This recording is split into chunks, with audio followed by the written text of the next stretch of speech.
Fox News Alert. The Taliban. All right, we're back with the Fox News Alert. The Taliban storming the Afghan capital after its president, Ghani, fled the country like a coward. U.S. officials now say they're working to secure Kabul airport, where at least 5 were reportedly killed as Americans and Afghans scrambled to escape the fallout from the disastrous withdrawal plan. That actually contains people allied with France and England, all of our allies. Our next guest knows exactly what's at stake after serving in the region. We're joined now by retired Marine technician, Fox News contributor Joey Jones, retired Navy SEAL Derrick Orden, who's also running for Congress again over in his state of Wisconsin, and Sabora Sakazada, an interpreter who worked in Afghanistan with our own Pete Hegseth and with many other Americans. Sabora, first let's start with you. Your thoughts at this hour. Did you think this would happen as quickly as it did and like it did? Thanks for having me on the show, and good morning to all of you. No, I didn't, and it just took all of us by surprise, just as it did the White House. White House did not play this the way they did not plan it as it turned out to be. The military collapsed in a matter of days. 300 plus thousand soldiers. The government, the capitals collapsed. And this just means that there's right now a chaos in the country without rule of law, without any accountability. Over 20 years of hard work of American soldiers, Afghans, and international community that was put together, and it just all vanished in a matter of just 24 hours. Unbelievable. And Derrick, to you, as a Navy SEAL, you're ready for all contingency plans. They were not ready for this. We had to put 5,000 to the theater, added another 1,000 yesterday just to get our people out to the airport. Now we got to get tens of thousands out with one airstrip. This is worse than Saigon 1975. Yeah, you're absolutely right. I did 2 tours in Afghanistan in 2003 and 2009. And unfortunately, the Biden administration is redefining the word incompetence. You've got Secretary Blinken and Secretary Austin. They need to tender their resignations right now. The chairman of the Joint Chiefs of Staff, Miley, he needs to go peel potatoes in the galley for about a month and then resign also. These folks' primary duty is to advise the President of the United States in diplomatic and military matters, and they've abjectly failed that. The national security architecture of the United States of America is clearly broken right now. And this is playing out in real time. So people can't pretend like this isn't happening.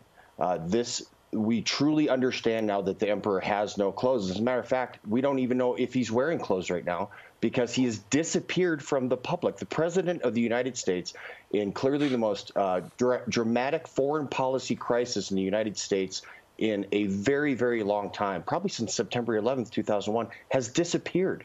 Jen Psaki has taken the week off, too. Joey Jones. This is unacceptable. Sorry. You got it. Joey Jones. They've emptied the prisons full of al-Qaeda and ISIS and Taliban guys.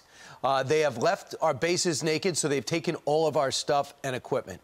So now they go into the Capitol, and I don't know what we were able to do in 48 hours to destroy all intelligence for 4,000 people as we left our bases and ran to an open airport. How much damage is done? And what do you think, if you're a member of the Afghan forces or just an Afghan citizen, the Americans could have stopped the Taliban at any point, even outside Kabul, and we didn't. I don't know what they think. I don't know what the people in Afghanistan feel right now. Obviously, my heart goes out to them. But even, you know, for my personal concern right now today, we had one promise here, and that was to make sure that al-Qaeda and the Taliban didn't have an opportunity to train and attack us again. And I just don't know how President Biden feels that that's exactly where we are today. That's not where we are today. I'm not saying that we should have fought a 20-year war for another 20 years.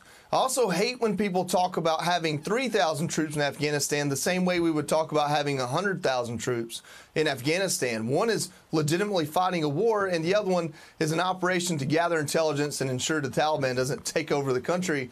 So I just wish we got more from our politicians on these issues. The fact that we allow politicians to gain popularity and votes by saying they're going to end a war that hasn't really been fought in a few years to begin with, that's part of the problem there. As far as President Biden, this guy was vice president for 8 years. During the years that I went there and lost my legs, during the deadliest years of this war, And you're telling me he didn't understand the Afghan security force situation any better than to pontificate about 300,000 troops while reports are coming out every day that it was much, much less than that, and that number was only on paper?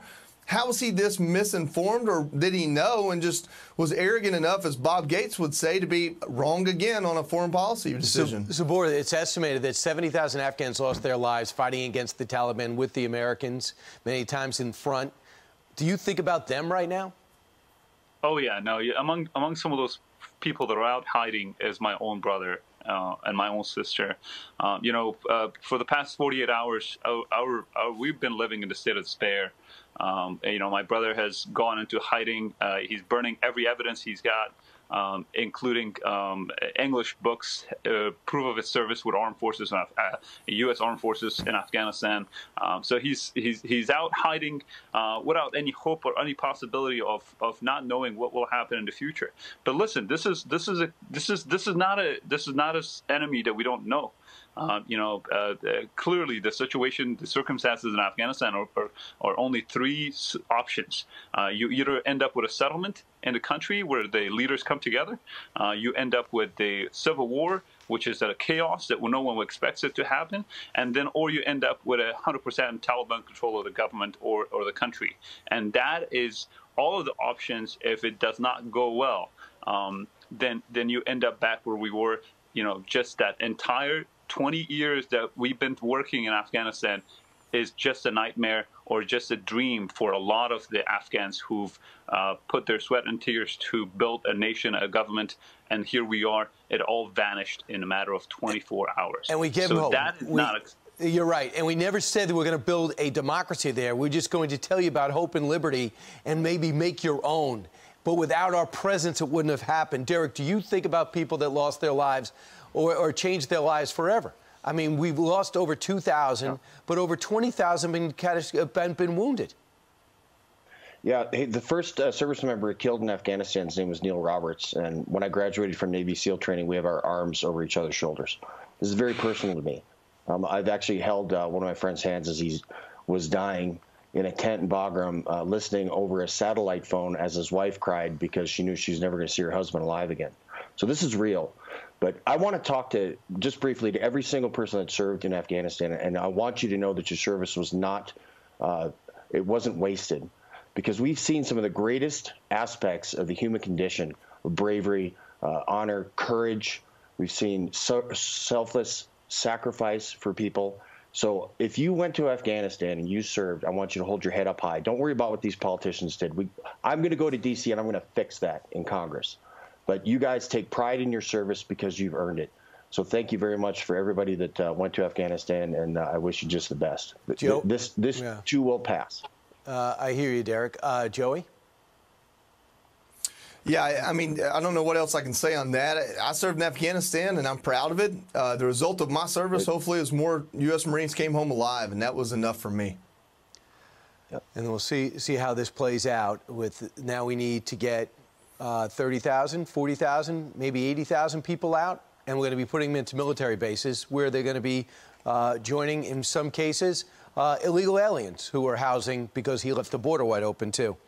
Guys, we're going to call on you again because this is unfolding. This is live action, and we don't know how it ends.